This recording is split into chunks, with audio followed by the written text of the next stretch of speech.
চল বোন চল, ভেতরে চল। ওই দেখ তোর জামাইবাবু আবার ঘুমিয়ে পড়েছেন। তুই কি ওখানে বস, আমি তোর জন্য কিছু নিয়ে আসছি।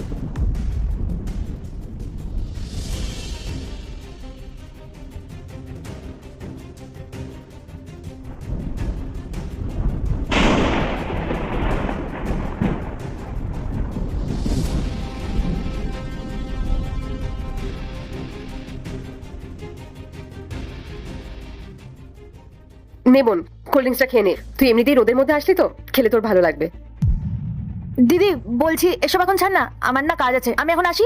আরে তুই এতদিন পরে আসলি, এত তাড়াহুড়ো করার কি আছে? তোর জামাইবাবু উঠলে ওর সাথে দেখা করে তারপর না হয় চলে যাস। দিদি জামাইবাবু ঘুমাচ্ছে যখন, তুই ঘুমাতে দে না আরাম করে, আমি না হয় পরে কখনো আসবো দেখা করতে। না বোন, এসব বলে আমি একদম মানবো না। তুই এতদিন পরে এসেছিস, আমি তোকে কিছুতেই যেতে দেবো না। আর তাছাড়াও তুই সবসময় বলিস আসবো আসবো, কিন্তু তারপর আর আসিসই না। যা হোক ওসব বাদ দে, তুই বাড়িতে খাওয়া দাওয়া করবি, তোর জামাইবাবুর সাথে দেখা করবি, তারপর যাবি।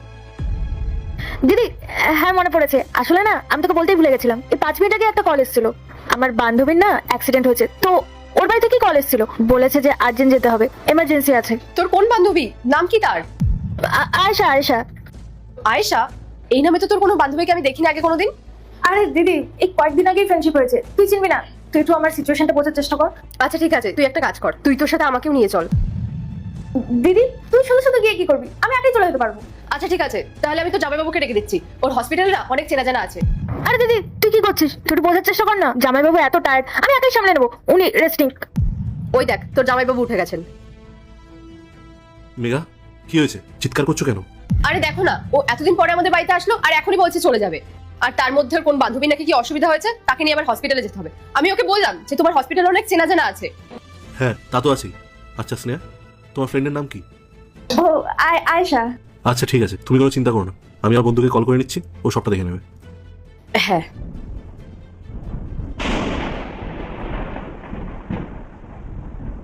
মেঘা, আমার ফোনটা দেখেছো?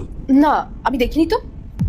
জামাইবাবু দিদি আমার যাওয়াটা না খুব ইম্পর্টেন্ট, তোমার ফোন পরে খুঁজে নিও, আমি যাই। হ্যাঁ আরে বোন, তোকে এত চিন্তা করতে হবে না, তুই এখনো অনেক ছোট। তুই একটু ওয়েট কর, তোর জামাইবাবু ফোনটা পেয়ে গেলে তারপর ও সবকিছু ব্যবস্থা করে দেবে। ইন্দ্র, তুমি একটু ভালো করে মনে করার চেষ্টা করো না যে ফোনটা কোথায় রেখেছিলে।